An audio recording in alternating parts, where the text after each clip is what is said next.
আসসালামু আলাইকুম। আমার প্রিয় বন্ধুরা সবাই কেমন আছেন? আশা করি সবাই ভালো আছেন।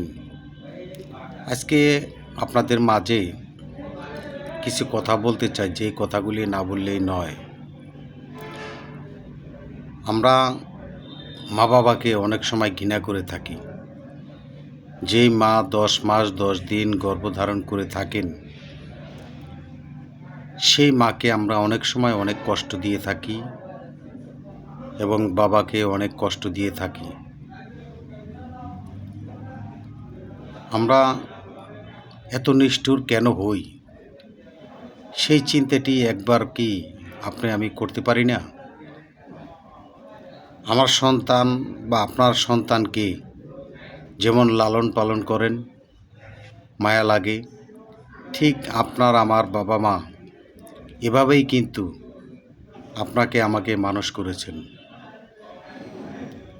তাদের মনটা যেভাবে কাঁদে, সেভাবে কিন্তু আপনার মনও কাঁদে। কিন্তু কিছু কিছু স্বার্থপর মানুষ আছে, হয়তো বউর কথা শুনে বা অন্য কারো কথা শুনে নিজের বাপ এবং মাকে অনেক রকমের অনেক কষ্ট দিয়ে থাকেন। যখন বাবা মা বয়স হয়ে যায়, তারা কিন্তু মন হয়ে যায় পোলাপানের মতন। তাদেরকে কষ্ট না দিয়ে তাদেরকে ঠিক নিজের সন্তানের মতন আগলে রাখার চেষ্টা করবেন। তাহলে দেখবেন আল্লাহ তাআলা আপনাকে অনেক ভালোবাসবে। তার কারণ মা বাবা যখন বয়স হয়ে যায়, তারা কিন্তু ঠিক পোলাপানের মতন হয়। তারা যদি পোলাপানের মতন হয়ে থাকে, পোলাপানের মতন আচরণ করবে, খাবার দাবার খাইতে চাইবে, তাদেরকে যদি আপনি ওইভাবে খাবার দিতে পারেন, আল্লাহ তাআলা কিন্তু অনেক খুশি হবেন।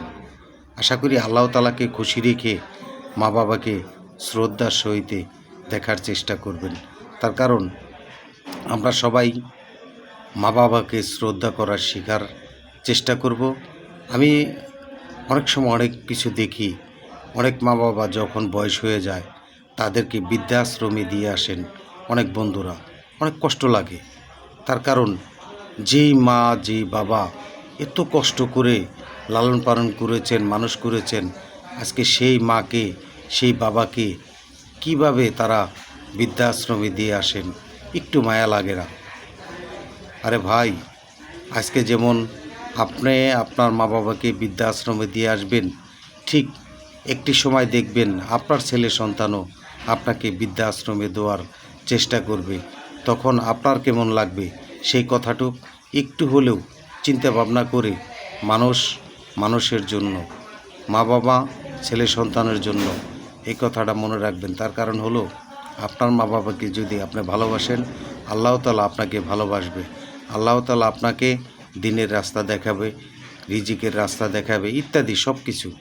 কারণ আপনার মা বাবাকে আপনি খুশি করার চেষ্টা করবেন, এই কথাটাই মনে রাখবেন। তার কারণ আমি শুধু আমার কথা বলছি না, সমস্ত পৃথিবীর মানুষের জন্যই আজকে এই কথাগুলি বলছি। সবাইকে ধন্যবাদ। আসসালামু আলাইকুম।